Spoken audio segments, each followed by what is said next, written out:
The hospital report leaked yesterday confirms our contention that the allegations leveled against me are baseless and politically motivated, and that the complainant is an outright liar working hand in glove with those in power to assassinate my character and attempt to derail the people's aspirations for transformational change in Malaysia.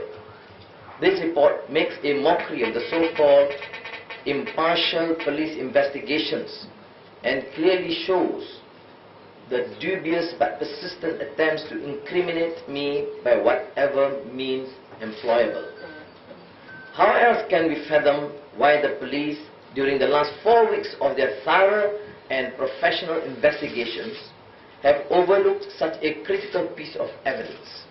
I condemn in the strongest terms their negligence, dishonesty and recklessness in humiliating the nation by dragging us all through this vile and filthy charade.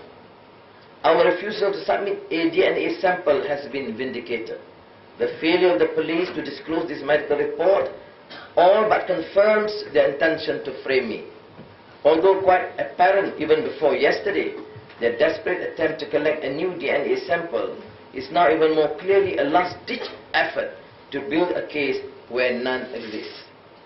The statement by Bar President Dr. Ambiga Sri Navisan in response to this latest development bears repeating. I quote, "The credibility of the Malaysian justice system as a whole is therefore at stake. The integrity of professionals, be they doctors or lawyers, must never be interfered with. The public must be left in no doubt that the criminal justice system in this country will not be misused or abused." Several weeks ago, I filed a police report implicating Musa Hassan and Gani Patail in the conspiracy to fabricate and suppressing of evidence in my 1998 case. The ACA subsequently opened an inquiry into the matter.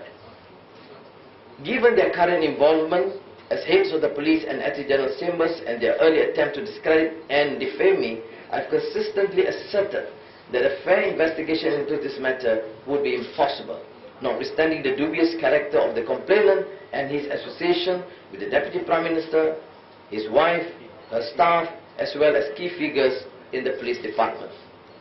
I reiterate earlier calls to ensure the safety and the security of the doctor who authored this medical report.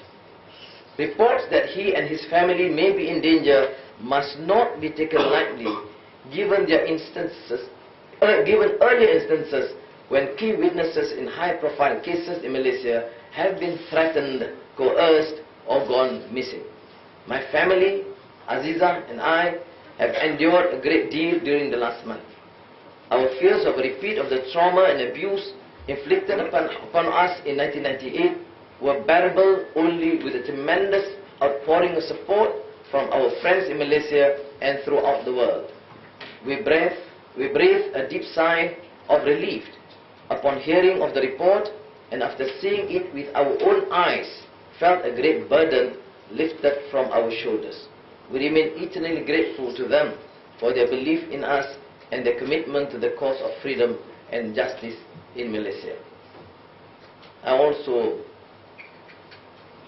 would like to take note here the courage of those who were willing to leak this critical piece of information. I would appeal to many others, doctors in particular, to do what is right and just.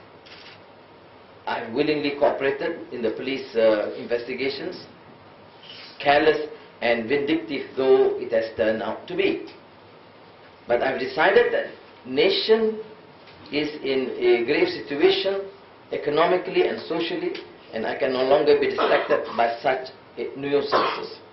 I am now determined to move ahead with the reform agenda which the Malaysian people endorsed in the last elections, and I do not intend to address these scurrilous accusations anymore. At a time when the world economy is spiraling into recession and Malaysia has struggled to remain competitive with its neighbors, this scandal was raised at the worst possible moment. The problem of inflation, unemployment, and investor confidence grow more serious by the day. The authorities, aided by senior ministers in the government, appear to be willfully dragging the nation's stature down in their last-ditch efforts to retain power. The international community has expressed its disdain for what is happening, and that will translate to less foreign investment, less tourism, and an even weaker economy. I call upon the government to rise above petty vindictiveness and maneuvering for power, and to be sincere, honest, and hence effective in its actions. The national good that for the moment now reposes in their hands demand nothing less.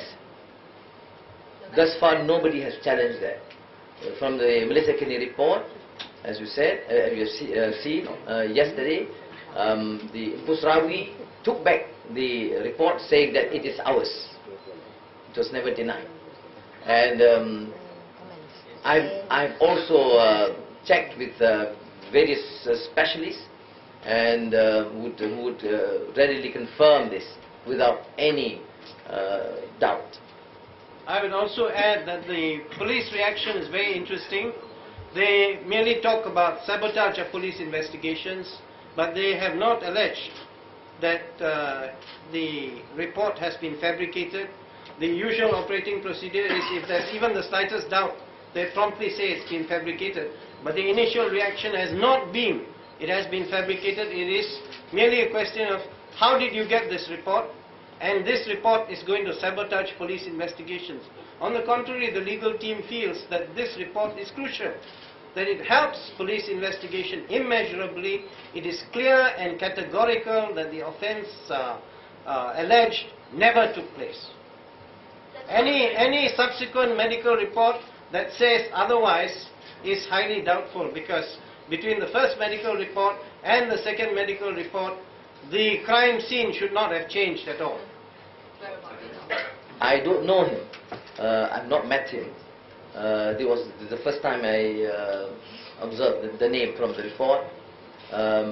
But attempts, as confirmed by the media, to locate him at the hospital or residence is not successful. I think the hospital has confirmed he has gone on leave.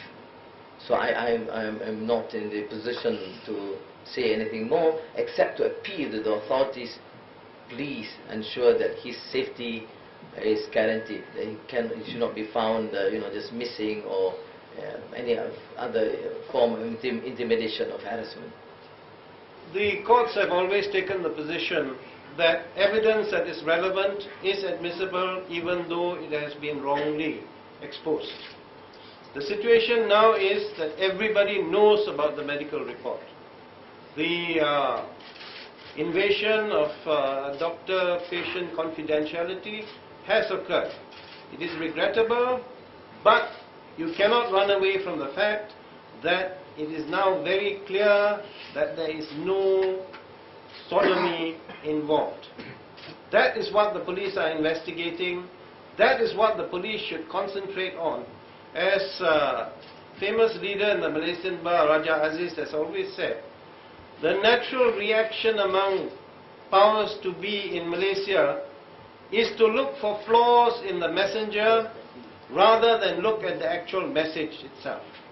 So what Datuk Sri is basically asking is, look at the message that is implicit in that document, no matter how it surfaced in the public domain. Look at the message implicit in that and act according to that message.